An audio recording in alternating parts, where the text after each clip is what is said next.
During World War I, the Allies, being Britain, France, and Russia, formed the Versailles Treaty, which included the Mandate system, which is a form of imperialism and colonialism, in the year 1919. The Mandate system was made to protect countries that were colonized and controlled by the Allies. Britain was responsible for protecting and administrating Palestine.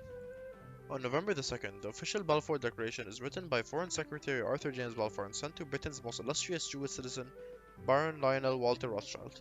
The Balfour Declaration was written and put into action because its concerns regarding the direction of the First World War, and the British believed that the Zionists have a religious connection with Palestine.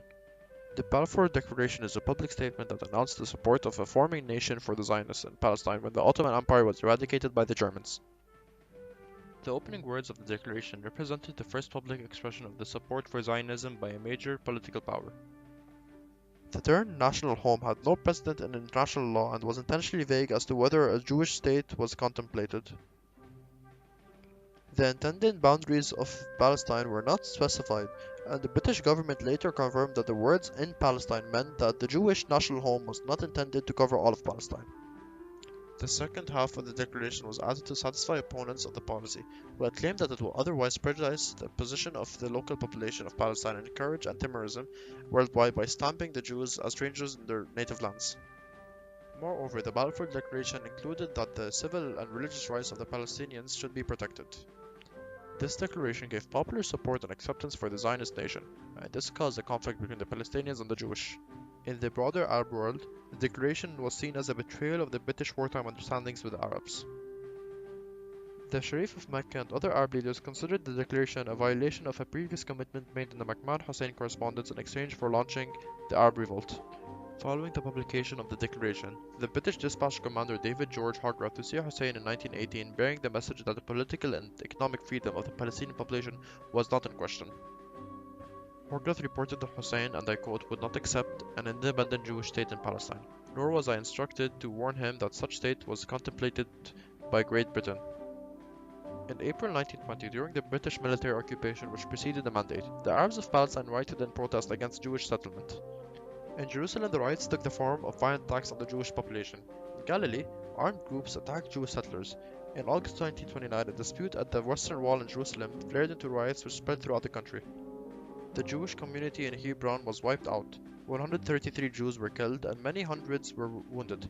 The violence developed into a revolt against the British and the war against the Jews, which became known as the Great Uprising of 1936 through 1939. Between 1919 and 1923, some 40,000 Jews, mainly from Eastern Europe, arrived in Palestine. Many had been trained in agriculture in the European Zionist movements and established settlements of the type pioneered by early arrivals, and on land purchased with funds raised by Jewish communities throughout the world. The dominant ideology was socialist. During this period, malarial swamps were drained and converted to agricultural use, and national institutions such as an elected Jewish assembly and the Haganah Voluntary Defense Force were established. Between 1929 and 1939, with the rise of Nazism in Germany, a new wave of some 250,000 immigrants arrived.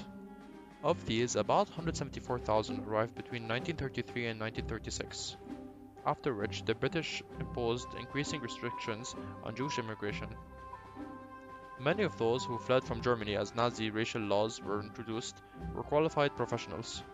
Refugee architects introduced a modern style which characterized Tel Aviv as it rose from the sand dunes, and refugee musicians founded the Palestine Philharmonic Orchestra. The port at Haifa and its oil refineries were completed and new industrial development transformed the economy. The Jewish population in Palestine thus increased from about 85,000 in 1919 to 678,000 by 1946. The emergence of the economic centrality of oil in the 1920s and the discovery of vast oil fields in the Persian Gulf area added a further crucial dimension to the strategic significance of the Middle East as a whole. From now on, the maintenance of an economic and military presence in the area became even more essential to the British policy. This required both friendly relations with the Arab world and the maintenance of strategic bases in the Middle East.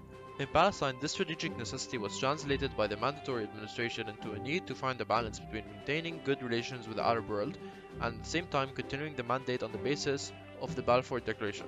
The British therefore responded to the Arab riots of 1921, 1929 and 1936 through 8 by instituting commissions of inquiry, holding royal commissions, and issuing statements in the form of white papers, which gradually and progressively closed the gates of Palestine to Jewish immigration and settlement. The 1922 Churchill White Paper limited immigration to the economic, absorptive capacity of the country. The 1930 policy statements restricted the transfer of lands to Jews.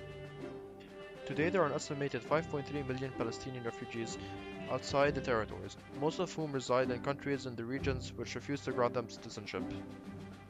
100 years later, the Palestinian belief in their right to return home is no closer to becoming a reality, since the election of the US President Donald Trump, an emboldened Israel has announced the creation of thousands of new settled homes in the West Bank and East Jerusalem. And despite a new reconciliation deal between the Palestinian Authority and Hamas on the Gaza Strip, the coastal enclave's 2 million residents endure a worsening humanitarian situation after a decade of the Israeli blockade. The Balfour Declaration's effects still affect the lives of all Palestinians today. As a result, many Palestinians and other activists have frequently said the UK should formally apologize for it.